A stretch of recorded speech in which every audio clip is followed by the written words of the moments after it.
Some may have been already asked, but I would like to ask them again, considering that I need the data for my analysis about the budget.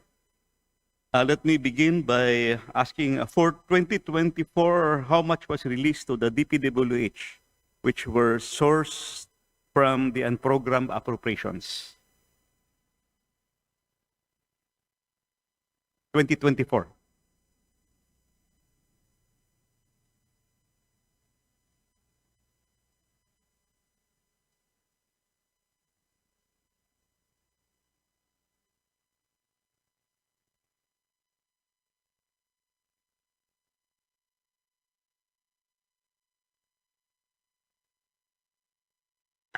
Mr. Speaker, distinguished colleague, for the year 2024, the unprogrammed appropriations releases pertaining to flood control would total 107.8 billion pesos po. 107.8 0.8 billion pesos po. billion. Okay. Can I get a breakdown of this? Mr. Speaker, What particular programs? particular programs. Would it be specific projects po, as in line item per Specific line item? projects later. Okay. Was the programs lang muna. Like, is it sourced out from strengthening assistance for government infra and social programs? Is it sourced out from support through foreign assisted projects? Is it sourced out from government counterpart or FAPs?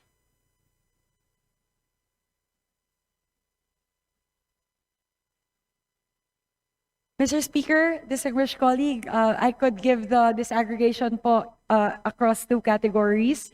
We could also provide a full list if our distinguished colleague would prefer that. But in terms of the breakdown po, under SAGIP, out of the 107.8 billion pesos, 85.7 billion pesos of that would be sourced from SAGIP, and the other 22.1 billion pesos would be sourced out po from FAPs.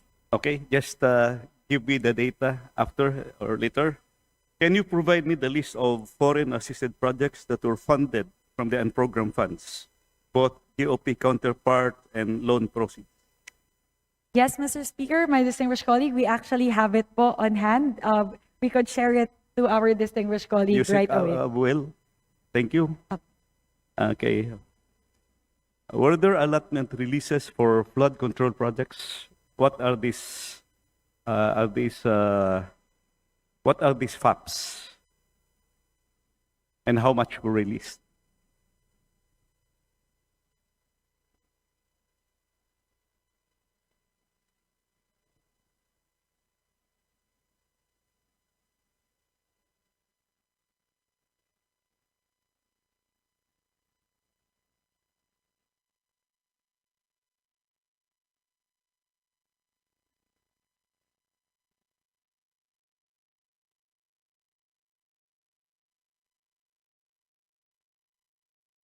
Mr. Speaker, my distinguished colleague, for the 22.1 billion pesos released from FAPs, I could share the breakdown, but there are, Is this for 2024, 2025? for 2024 po, Mr. Speaker, 2024, okay. there are 8 projects po, Okay. totaling 22.1 billion pesos. If our distinguished colleague would prefer, I could say them quickly po, or I could share the copy For as well po. 2024, if I remember it right, I questioned this during the DPWH budget. Those FAPs were stricken, were deleted from, so yung unprogrammed, are these the same projects that were deleted in the program funds for FAPs?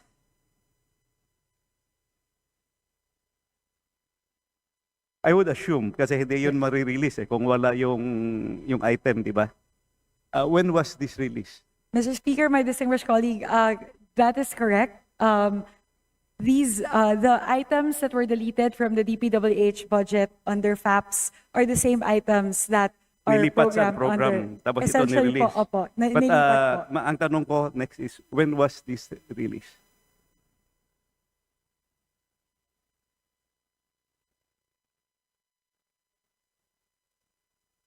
ang point, anyway, you just, to save time, kasi umaandar yung minuto, just give it to me later. Ang point ko kasi, nadidelay yung mga projects because nilipat sa unprogram yung ang ating foreign assisted, the big projects, right? That is correct po. I'll answer po very quickly, Mr. Speaker, my distinguished colleague, na most of them po were released around February, May of the year 2024. Meron pong dalawa na June at September, pero karamihan po February and May Which ng should have 2024. been released earlier kung nasa program fund siya, di ba? That Okay. is correct, Mr. Speaker, my distinguished colleague. There is a huge amount in 2024 under SAGIP, which will charge again purpose 1 of the unprogrammed appropriations. What are the specific infra programs and projects that were provided with the release of these funds?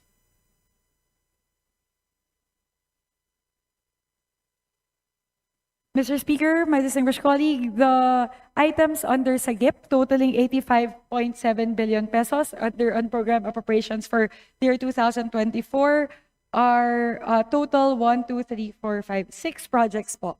What are bubuo these po. 6 projects again, please? The projects po,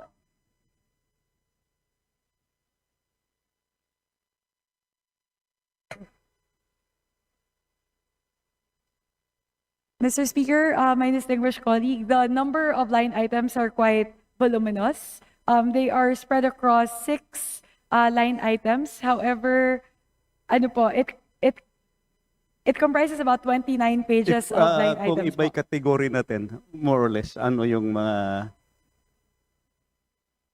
bulk allotments?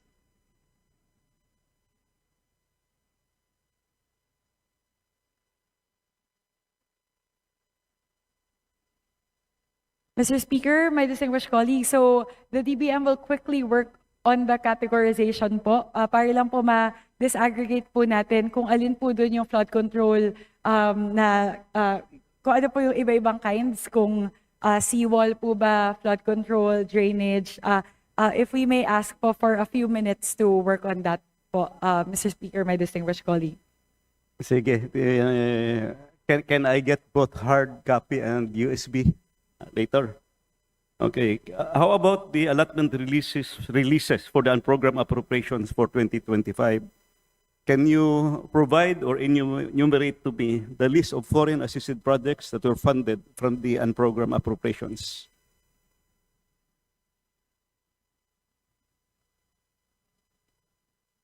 Next question para masama nyo na sa paghanap. Are these flood control projects?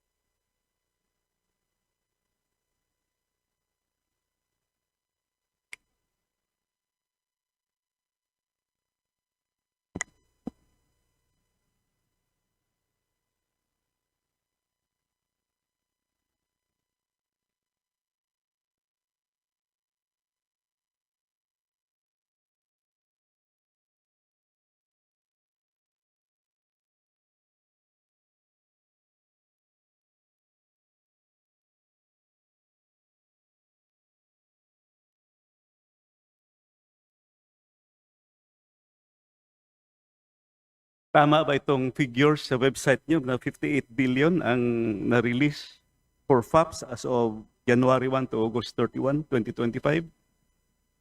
Ako na lang ang sasagot sa tanong ko.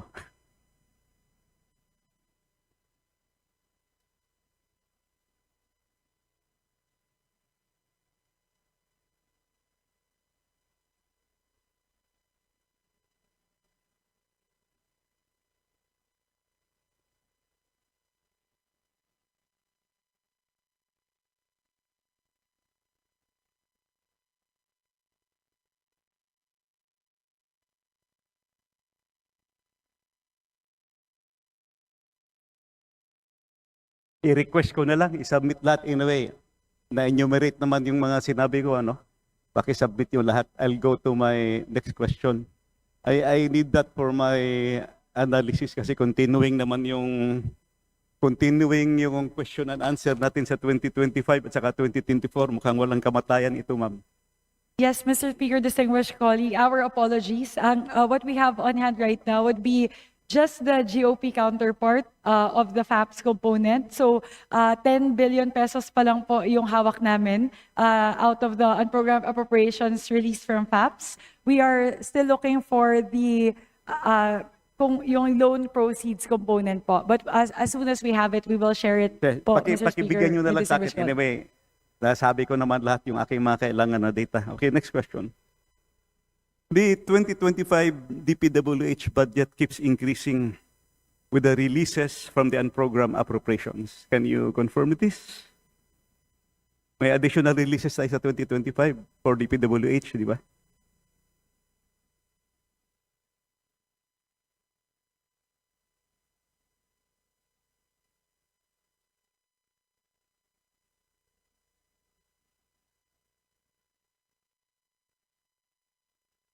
Mr. Speaker, my distinguished colleague, for 2025 under unprogrammed appropriations, only the projects released to DPWH are only FAPS projects.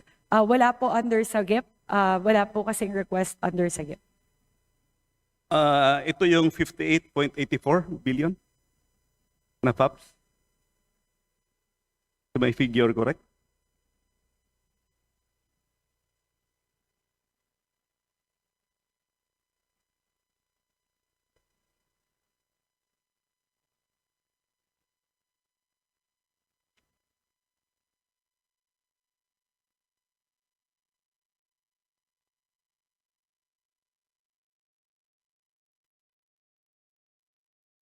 Mr. Speaker, distinguished colleague, yes, we can confirm that. Yun po yun, yung 58.84 billion pesos na nabanggit po kanina, lahat po yun Actually, ay foreign assistant. Yung figures ko galing sa website ninyo. As of August 31, the amount of 58.845 billion was released to DPWH, which was sourced from the 2025 unprogrammed funds. And you confirmed that it's FAPS. With this 58.845 billion, the 2025 program budget of the DPWH amounting to 1.088 trillion will further increase to 1.147 trillion. So, yung existing approved natin ng DPWH, dagdagan mo yung release, yun yung bagong total. Umabot natin 1.147 trillion. Can you confirm this? Yes, Mr. Speaker, my distinguished colleague, that Simple is correct. addition. Thank you, Madam. Apa. On the other hand, the amount of 9.84 billion was released to DepEd, which was also sourced out from the 2025 and program appropriations. 9.8 billion released to DepEd from unprogrammed appropriation. Is this correct?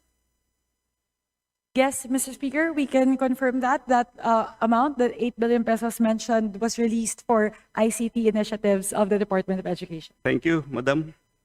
With this 9.84 billion release to the 2025 budget of education sector, which has present level of 984.5 trillion, 9 billion, 984 billion, na trillion. Hindi tayo nakaabot ng trillion sa DepEd budget eh. Education sector budget to. 984.562 billion. This will subsequently increase to 994 billion. Can you confirm this? The present level of approved program appropriations of DepEd plus the 9.894 billion, yun yung bagong total.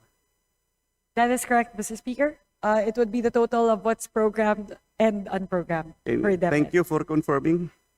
Then again, this increases the gap between the DPWH and the education sector. Do you agree that the total budget of DPWH in the 2025 budget, including the unprogrammed appropriations, is now 1 1.147 trillion against the education sector budget of 994 billion. Agree, Madam?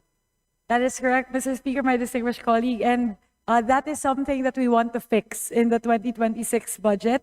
Na we recognize po, I agree po that one of the things that we noticed with the 2025 budget is that the education sector Was overtaken. but essentially po more were funneled towards infrastructure rather than education. But in the 2026 budget po, we commit that we want this to be an education budget. So the budget for education will definitely be more than the budget for education. Yes, Infrastructure rather. and I will agree with you because I can see the sincerity in your heart outpouring na hindi talaga mangyayari ito sa 2026. Pero yung tinatanong ko, ma'am, yung 2025. So you confirm that the education sector budget was overtaken by the DPWH budget. Wag na nating...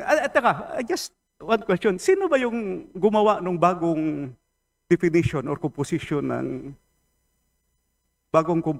education sector budget? Merong mga press releases doon na binago yung education sector. I just want it clarified here. Please wrap up, sir.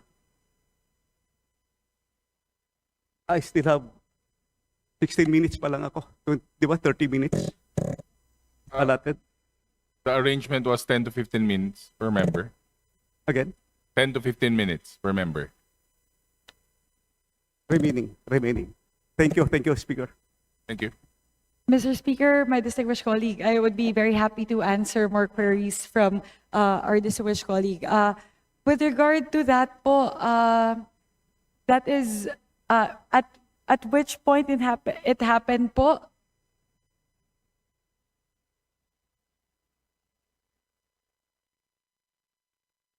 On the part of the DBM, we are not able to ascertain as to which stage in the budget process that transpired, kung saan po tumaas. But it seems to, again, just looking at it po, Are they disputing that the education sector budget was overtaken by DPWH? I want that on record because it's very clear. It's very clear from the figures that the budget of DPWH has overtaken, infra budget has overtaken the education sector. And please remember that there's a pending case in the Supreme Court on this. Hindi lang marami ang nag-file yata eh. Hindi lang isa o dalawa. Honorable Ungab, you still have 20 minutes.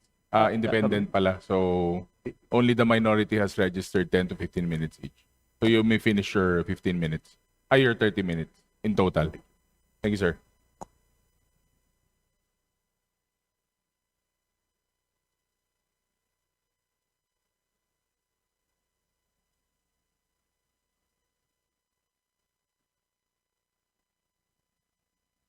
I just want to, anyway, habang nagdi-discuss kayo, naka-charge sa oras ko, sa minutes, it is clear in the President's budget message in 2025 na sinabi niya yung priority sector niya is education sector. Nakasulat doon, 977 billion budget. Tapos, 900 billion lang yung number 2, which is the DPWH. So kung ano-ano yung dinagdag doon sa BICAM, at ano yung binawas, including all that was vetoed, yung 26 billion direct veto, mataas pa rin. Mataas pa rin ang DPWH budget. Also, hindi pa nasa BESF yung composition. Nasa BESF yung composition ng education sector budget. Hindi pwede baguhin yun. Sige, ma'am. Mr. Speaker, distinguished colleague, in terms of the total for the different sectors in the 2025 budget, the total for public works under DPWH amounts to 1.007 trillion. As opposed to education, yung total po for the education cluster, so that is comprised of DepEd, SUCs, SHED, TESDA, the NDCP, GHQ, PMA, LG, under DND, DILG, LGA, PPSC, PNPA, DOST, and other infrastructure projects attributed to the education sector. If we add all of that po, that would total to 1.055 trillion pesos. So if we look at it from a sectoral standpoint po, the education still is number one in terms of the budget for 2025 at 1.055 trillion as opposed to public works amounting to 1.007 trillion pesos. I'm sorry, ma'am. The composition of the education sector is found in the BSF, page 298. Hindi niyo pwede babaguhin yung composition ng education sector. And the increases and the decreases, taking onto consideration the same education sector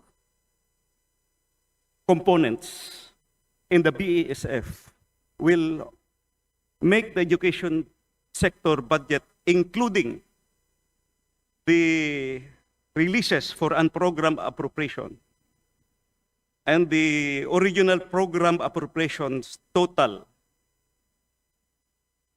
after BICAM is only 994.45 billion. Total DPWH is 1.147 billion, including the releases in the program as of August 31. Dapat careful kayo nito kasi may ongoing case na ito sa Supreme Court eh. Nag-release pa rin kayo na nag-release sa program. Di ba?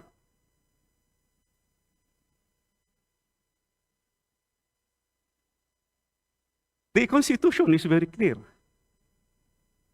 that we cannot go beyond the education sector budget. Bakit nauuna pa yung priority yung infrastructure, and despite the questions, a lot of questions, nagdagdagan pa ng 58 billion sa program.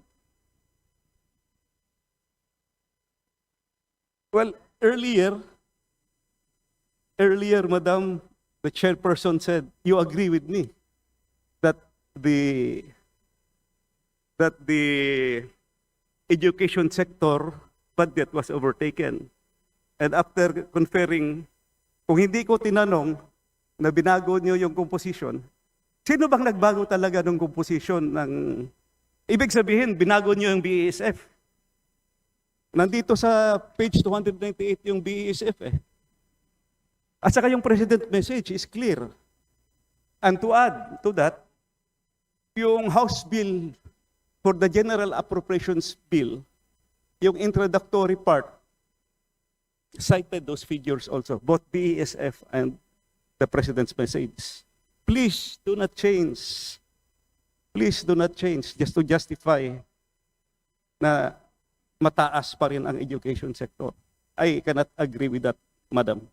Mr. Speaker, my distinguished colleague, actually, as mentioned by our distinguished colleague, this is a subject of a case that is currently ongoing. And the figures that I cited po just now are the figures that are also, these are the figures being used by the OSG in the case. So if looking at that standpoint po, unfortunately, we are not able to delve deeper into it given that it is a subject of a case. But with regard to the figures that the OSG is using for the case, total po ng education is 1.055 trillion and the total for public works would be 1.007 trillion. So in that po, education is still number one as compared to public works. We are here legislating, and the basis for the GAA will be the NEP and the BESF. Yung BESF last year, bakit mag-iiba yung composition? I kept track of the figures. Saka nagdagdag pa kayo ng release ngayon sa program. Di ba?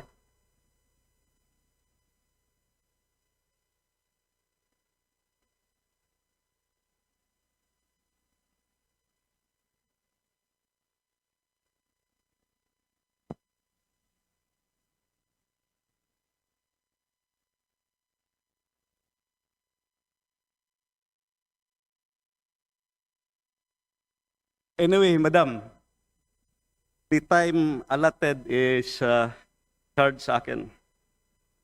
May I go to my next question? Kasi habang hindi pa kayo nagkakasundo, time na, 5 minutes lang na iwan sa akin. Can you, isubmit nyo na lang sa akin ito. Can you give me a breakdown of the amount released through for DA, DPWH, DSW, NEDA, and PRA, which are charged under the SAGIP, no? Strengthening Assistance for Government Infrastructure Program. And I would like to request that if you could give me the specific dates of the releases.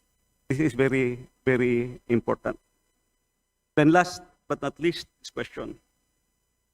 There was a newspaper item quoting the chairperson of the Appropriations Committee, the Honorable Chair, saying that the unprogrammed appropriations is the source of funds for the flood control projects. Can you give me the details of this? What are these projects and when were these projects released? Mr. Speaker, my distinguished colleague, that is, I definitely did not say that in an interview po. Perhaps that was something that was lifted from the first set of deliberations during the start of the plenary deliberations. So, ang nabanggit lang po doon is that certain flood control projects in the previous years were released from unprogrammed appropriations. Previous years? Previous years po. previous year. 2024, 2025, yes. 2023. I believe that was the amount quoted, around 141 billion pesos po. That would be attributed to 2023 and 2024. Well, wala na akong oras. Supposedly, marami pa akong tanong. Ang explanation ko lang dito, doon sa NEP at sa GAA, naka-identify kasi isa-isa kung nasa saan yung flood control project. Pagdating sa program, hindi naka-identify. Malalaman na lang natin sa pag-release. But with all the, I would say, exposés, with all the investigation, I think lalabas talaga lahat yan. Sa gobyerno, yung nakakalusot sila sometimes accountability and transparency. However, in the end, the law will catch them because may records talaga na lalabas yan. Either sa COA, sa releases, sa SARO, pagdating dito sa bidding, ang daming agencies matitrace at makikita talaga yan. Hindi pwedeng makalusot. So, to my colleagues, I hope and I pray that we will have a better budget for 2026. Sana hindi na maulit. Grabe talaga, ma'am. I mentioned, meron pa akong konti, yung sources natin, yung ating parts ng budget, automatic appropriations at saka new appropriations natin, yung general appropriations. Mangled, yung automatic appropriations, 14 special laws, I think alam niyo yan. 14 special laws were mangled. Automatic appropriations, hindi yan ginagalaw dito sa Kongreso dapat because there were already specific laws that approved them. I don't know kung saan kinuha yung budget na dinagdag doon kasi yung iba na-release nyo na. New general appropriations, program appropriations, alam nyo to. Out of 27 agencies, 26 agencies of the government were mangled. Only DBM was not touched. And program appropriations nag-increase. Pati foreign assisted projects dinalaw pa, nakakahiya sa ating mga foreign creditors. So I hope and I pray that we will have a better and brighter budget in the coming 2026. Maraming salamat po and that ends my interpellation. Thank you very much po, Mr. Speaker, my distinguished colleague. On the points that were raised, several that I would like to address very quickly. The first would be the request for the breakdown of the releases of the unprogrammed appropriations across the different agencies and the specific SARA release dates. We commit to sharing the same. We have those on file as well as the detailed breakdown across the different categories. Yung nabanggit po with regard to the unprogrammed appropriations, siguro po ang akin pong masasabi ngayon bilang bagong chairperson po ng Committee on Appropriations, under my leadership po, I commit and the leadership of the House commits, that whichever would need to be improved in the budget process and in the crafting of the 2026 budget, gagawin po natin yan. Una po, patungkol sa unprogrammed appropriations, and I'm grateful for my distinguished colleagues today for bringing up this point. Isa po sa talaga tinitignan natin ay sa unprogrammed appropriations po, kasi isa talaga sa mga tinitignan ay yung SAGIP. Especially because there's an infrastructure component under SAGIP.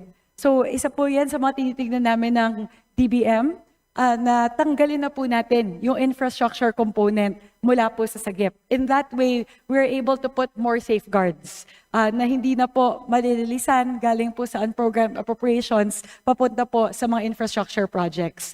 Yung pangalawa po, patungkol doon sa education versus infrastructure allotment.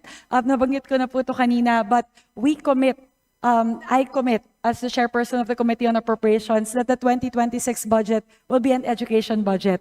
For the first time in history po, we were able to breach 4%, including po the amendments introduced by the Budget Amendments Review Subcommittee. Nasa 4.1% na po tayo ng GDP, the highest ever budget for education. Kaya proud po tayo dyan pagdating po sa 2026 budget. At panghuli po, patungkol po sa automatic appropriations, we also commit na for the 2026 budget, particularly on the part of the House, hindi po natin gagalawin yung automatic appropriations. Hindi na masiro ang PhilHealth.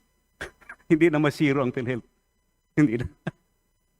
Hindi po mazero ang PhilHealth. PhilHealth. Hindi na po. Makikita po natin yan in the current version of the GAB. Pinasok po natin additional 60 billion pesos in subsidies for the PhilHealth. So, ang total po ng PhilHealth ngayon ay 113 billion pesos po. So, Thank you, ma'am. lahat Thank po you. yan, i-address po Maraming natin. I salamat. can give the Mr. Speaker, assurance. thank you so much. Maraming salamat po, Mr. Speaker. Thank you very much po to our distinguished colleague. Also, a former chairperson of the Committee on Appropriations that I highly respect and admire. Maraming salamat po to the Honorable Sid Ungab.